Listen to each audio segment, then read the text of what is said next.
اب یہ دوسرا مقام آ رہا ہے کہ شریعت کے اندر کیا چیزوں ہیں جو اہم تر ہیں جن کو سامنے رکھنا چاہیے معاشرتی سطح پر۔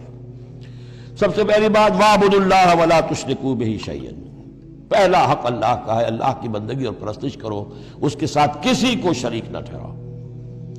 نمبر 2 وَبِالْوَالِدَيْنِ إِحْسَانًا، یہ 4 مقامات قرآن میں ہیں جہاں اللہ کے حق کے فوراً بعد والدین کے حق کا تذکرہ ہے۔ والدین کے ساتھ حسن سلوک، یہ بھی ہمارے ہاں کے خاندانی نظام کے لیے بہت اہم بنیاد ہے کہ والدین کے ساتھ ان کا ادب ہو، ان کی خدمت ہو، ان کے ساتھ حسن سلوک ہو، ان کے سامنے آواز پست رکھی جائے۔ بڑی تفصیل سے سورہ بنی اسرائیل میں یہ بات آئے گی، لیکن یہ کہ یہ ہمارے معاشرے میں خاندان کے استحکام کی یہ بھی ایک بہت اہم بنیاد ہے۔ وَبِذِي الْقُرْبَىٰ، قرابت داروں کے ساتھ، وَالْيَتَامَىٰ وَالْمَسَاکِین، اور یتیموں کے ساتھ اور مسکینوں کے ساتھ، وَالْجَارِ ذِي الْقُرْبَىٰ، اور وہ ہمسایہ جو قرابت دار بھی ہو۔ پہلے عام طور پر محلے ایسے ہی ہوتے تھے، ایک ہی قبیلہ ایک جگہ رہ رہا ہے، رشتہ داری بھی ہے، ہمسائے کی بھی ہے۔ وَالْجَارِ الْجُنُبِ، اور اجنبی ہمسایہ بھی ہو سکتا ہے، جیسے آج کل شہروں میں ہوتے ہیں ہمسائے اجنبی ہوتے ہیں۔ وَالصَّاحِبِ بِالْجَنبِ، اور ایک عارضی قسم کی بھی ہمسائیگی ہوتی ہے کہ جو آپ کے برابر بیٹھا ہوا ہے، آپ بس میں بیٹھے ہیں آپ کے برابر بیٹھا ہوا، یہ بھی آپ کا ہمسایہ ہے، جو کسی بھی اعتبار سے آپ کے ساتھ ہے، آپ کے پاس بیٹھنے والا ہے، اس کے ساتھ بھی نیک سلوک۔ وابن السبیل، اور مسافر کے ساتھ نیک سلوک۔ وما ملکت ایمانکم، اور جو بھی تمہارے لونڈی غلام ہیں، جو تمہاری ملک یمین ہیں، ان کے ساتھ بھی نیک سلوک۔ ان اللہ لا یحب من کان مختالا فخورا، اللہ کو بالکل پسند نہیں ہیں وہ لوگ کہ جو مختال ہیں، شیخی خوڑے اور اکڑنے والے، فخر کرنے والے، اکڑ کرنے والے۔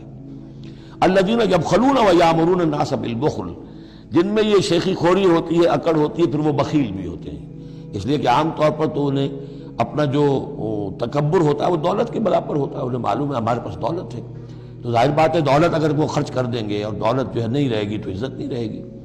جو کہ بخل کرتے ہیں وہ یامرون الناس بالبخل، اور لوگوں کو بھی نیکی بخل کا حکم دیتے ہیں، کیونکہ جب لوگ دیکھتے ہیں کہ یہ لوگ ذرا خرچے کے اندر کمی کرتے ہیں تو انہیں اندیشہ ہوتا ہے کہ یہ ہمیں ملامت کریں گے، تم بڑے بخیل ہو، تو اس سے پہلے ہی کیوں نہ کہو بابا یہ اس طرح نہ کیا کرو، تم خام پیسے اڑاتے ہو، کچھ نہ کچھ بچا کے رکھا کرو اور وقت پہ کام آئے گا، تو بجائے اس کے کہ آپ کو کوئی ڈیفنس لینا پڑے پہلے ہی آفنس لیجئے، تو یامرون الناس بالبخل، وہ لوگوں کو بھی بخلی کا مشورہ دیتے ہیں کہ عقل کے ناخن لو۔ وَيَكْتُمُونَ مَا آتَاهُمُ اللَّهُ مِنْ فَضْلِهِ، اور وہ چھپاتے ہیں اس کو جو اللہ نے انہیں اپنے فضل میں سے دیا ہے۔ دولت ظاہر ہوگی تو کوئی سائل سوال کر بیٹھے گا، یعنی اچھا مسکین صورت بنائے رکھو کہ ان کے اوپر تو شاید خود 2 وقت کے فاقے ہیں، اب ان سے میں کیا ان کے سامنے ہاتھ دراز کروں۔ وَأَعْتَدْنَا لِلْكَافِرِينَ عَذَابًا مُهِينًا، اور ایسے کافروں کے لیے ہم نے بڑا اہانت آمیز عذاب تیار کر رکھا ہے۔ وَالَّذِينَ يُنْفِقُونَ أَمْوَالَهُمْ رِئَاءَ النَّاسِ، اور اس سے بھی آگے بڑھ کر وہ لوگ ہیں برائی کے اندر، شناعت کے اندر، کہ جو خرچ کرتے ہیں مال لوگوں کو دکھاوے کے لیے۔ وَلَا يُؤْمِنُونَ بِاللَّهِ وَلَا بِالْيَوْمِ الْآخِرِ، اور وہ حقیقت میں ایمان نہیں رکھتے نہ اللہ پر نہ یوم آخر پر۔ وَمَن يَكُنِ الشَّيْطَانُ لَهُ قَرِينًا فَسَاءَ قَرِينًا، تو ایسے لوگ گویا کہ شیطان کے ساتھی ہیں، تو جن کا ساتھی شیطان ہو گیا ہو تو وہ تو بہت ہی برا ساتھی ہے۔ وَمَاذَا عَلَيْهِمْ، کیا ہو جاتا ان پر، کیا قیامت ٹوٹ پڑتی ان پر، لَوْ آمَنُوا بِاللَّهِ وَالْيَوْمِ الْآخِرِ، اگر وہ ایمان ہی لے آتے سچے دل سے، صدق دل سے اللہ پر اور یوم آخر پر۔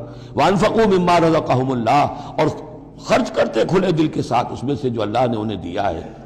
وَكَانَ اللَّهُ بِهِمْ عَلِيمًا، اور اللہ تعالیٰ ان سے اچھی طرح واقف ہے۔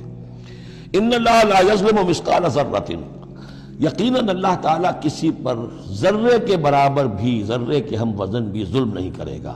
لا يَظْلِمُ مِثْقَالَ ذَرَّةٍ وَإِن تَكُ حَسَنَةً يُضَاعِفْهَا، اگر نیکی ہوگی، وہ ذرہ عمل کا جو ہے نیکی کا ہے، اس سے دگنا کرے گا، بڑھائے گا، بڑھوتری کرے گا۔